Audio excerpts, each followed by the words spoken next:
Narrate பண்ணணும். அது உங்க குழந்தைங்க ஸ்பீச்சுக்கான ஒரு ரொம்ப ஸ்ட்ராங் ஃபவுண்டேஷனை ஏற்படுத்துங்க. Second technique interactive picture reading. இது ஃபிளாஷ் கார்ட்ஸ் மாதிரி கிடையாது. இது என்னது டாக் சொல்லுங்க அப்படின்ற மாதிரி கிடையாது. இந்த டெக்னிக் யூஸ் பண்றதுக்கு நீங்க இன்ஃபேக்ட் ஃபிளாஷ் கார்ட்ஸ் கூட வாங்க வேண்டாம். உங்க வீட்ல எந்த பொருள் இருந்தாலும் சரி, அந்த பொருளை பத்தி நம்ம பேசும்போது அந்த பொருளோட பேரை மட்டும் சொல்லாம அதை சுத்தி நீங்க ஒரு நரேட்டிவ் டெவலப் பண்ணணும், குழந்தைகிட்ட இன்டராக்ட் பண்ற மாதிரி. ஒரு உதாரணத்துக்கு இப்ப நீங்க குழந்தைக்கு சாப்பாடு ஊட்டிக்கிட்டே இருக்கீங்க, அந்த வழியா ஒரு மாடு நடந்து வருதுன்னு வச்சுக்கலாமே.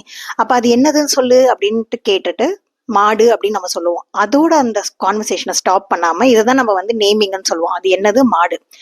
பட் அந்த நேமிங் பண்றதோட சேர்ந்து அதை பத்தின சில நரேட்டிவ்ஸையும் நம்ம குழந்தைகிட்ட பேச ஆரம்பிக்கணும். மாடு எப்படி சத்தம் போடும் தெரியுமா, மாடுக்கு பத்தியா கொம்பு இருக்கு, அத மாதிரி அதனுடைய டெக்ஸ்சர், அதனுடைய ப்ராப்பர்ட்டிஸ், அது என்ன பண்ணும் அப்படிங்கிற மாதிரி இது லிவிங் திங்ஸ்க்கும் சரி நான் லிவிங் திங்ஸ்க்கும் சரி நீங்க பேச ஆரம்பிக்கணும்.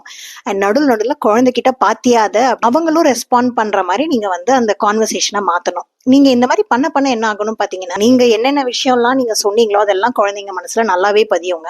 அண்ட் நெக்ஸ்ட் டைம் அவங்களுக்கு அந்த பொருளை பார்க்கும்போது அதுக்கான எல்லா வேர்ட்ஸும் அவங்களுக்கு ஞாபகம் வரும். இதுதான் வந்து பிக்சர் பேஸ்டு வெக்காபுலரி பில்டிங்னு நம்ம சொல்லுவோம். இதை நீங்க பாக்குற எல்லா பொருள்கிட்டையும் எவ்வளவு தூரம் உங்களால அதை பத்தி பேச முடியுமோ பேசுங்க. அண்ட் குழந்தைங்களுக்கு அதை பத்தி எக்ஸ்பிரஸ் பண்றதுக்கான ஆப்பர்ச்சுனிட்டி மாதிரி நீங்க கேள்வி கேட்கறது ரொம்ப முக்கியம்.